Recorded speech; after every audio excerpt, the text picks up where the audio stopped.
अस्सलाम वालेकुम। सुबह बखैर बच्चों, कैसे हैं आप? उम्मीद है सब ठीक होंगे। अल्हम्दुलिल्लाह। आज हम तीसरी जमात की सुरखाब उर्दू की किताब पढ़ेंगे। सब बच्चे अपनी तीसरी जमात की सुरखाब उर्दू की किताब खोलें और सफ़ा नंबर 16 पर देखें। सफ़ा नंबर 16।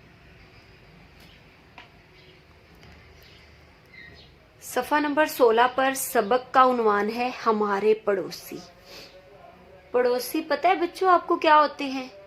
पड़ोसी होते हैं हमसाए, जो हमारे घरों के इर्द गिर्द लोगों के घर होते हैं, वो हमारे हमसाए होते हैं। ठीक है। और हमसाए में कोई भी आ सकते हैं, बेशक वो जानवर हों, इंसान हों, परिंदे हों, जो हमारे आस पास रहते हैं वो सभी हमारे हमसाए होते हैं, सभी हमारे पड़ोसी होते हैं। ठीक है जी। अब हम सबक पढ़ना शुरू करते हैं। मैं बालकनी में गया तो देखा।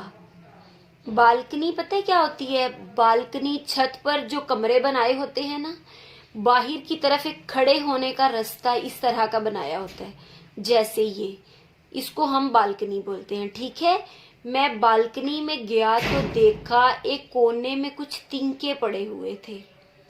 अरे, ये कचरा कौन फैला रहा है? मैंने सोचा। इससे पहले कि मैं वो तिनके उठाकर फेंकता, कहीं से एक कबूतर उड़ता हुआ आया और बालकनी की ग्रिल पर बैठ गया। ठीक है। ग्रिल इसको बोलते हैं, लोहे की लगी होती है। अक्सर घरों में देखा होगा, सीढ़ियों के साइडों पर या बालकनी के बाहर लोहे का एक जंगला लगा होता है, उसे हम ग्रिल बोलते हैं। ठीक है। उसकी चोंच में एक मोटा सा तिनका था। कुछ देर कबूतर ने मुझे देखा, फिर उतर कर उस कोने में चला गया जहां तिनके पड़े थे। उसने चोंच में पकड़े तिनके को भी वहां रखा और चोंच और पंजों की मदद से इन्हें तरतीब देने लगा। मैं समझ गया कबूतर अपना घोंसला बना रहा है। हमारी बालकनी में धूप नहीं आती, इसलिए हम अपना फालतू सामान वहां रख देते हैं। हमारे सोने के कमरे का एक दरवाजा बालकनी में खुलता है। दरवाजे के साथ ही पानी की खाली केनें रखी हुई हैं। खाली केन बोतलें, मतलब पानी वाली बोतलें रखी हुई हैं। उनके साथ ही एक पुरानी साइकिल खड़ी हुई है।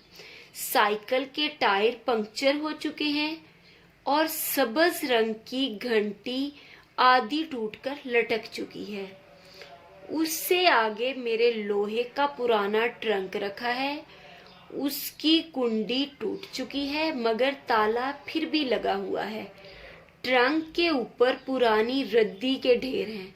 पुरानी रद्दी एक्स्ट्रा किताबें या एक्स्ट्रा कापियों के वर्क, अखबार वगैरह, जो भी एक्स्ट्रा चीज़ें, मतलब कापी की सूरत में या पेज की सूरत में होती हैं, उसे हम रद्दी कहते हैं। ठीक है। इसके बराबर कोने में कुछ जगह खाली थी। यहीं कबूतर ने अपना घोंसला बनाया था। कुछ दिन बाद घोंसले में अंडे भी थे। कबूतरी ज्यादातर उन्हीं पर बैठी रहती थी। मुझे लगा अब कबूतरों का ये जोड़ा हमारे पड़ोसी बन गया है। मुझे लगा कबूतरों का ये जोड़ा हमारा पड़ोसी बन गया है। मैं बाजार से बाजरा खरीद कर लाया। हम सुबह शाम उनको बाजरा खिलाते। पानी का एक कटोरा भी वहां रख दिया। कुछ दिन बाद हमने देखा घोंसले में छोटे छोटे बच्चे चूं चूं कर रहे थे। कबूतर खुश थे कि अल्लाह ने उन्हें बच्चे दे दिए, और हम इसलिए खुश थे कि हमारे हाथ एक नया खेल आ गया है। अब हम सारा दिन कबूतर के बच्चों में मगन रहते थे। जी बच्चों, ये है हमारे पड़ोसी। ठीक है। इस सबक से हमें ये نتیجہ ملتا ہے کہ ہمارے جو ارد گرد والے لوگ ہیں یا ہمارے ارد گرد والے جو ہمسائے ہیں ہمیں ان کا خیال رکھنا چاہیے، ٹھیک ہے؟ بے شک وہ انسان ہوں، جانور ہوں یا پرندے ہوں، ہمیں سب کا خیال رکھنا چاہیے۔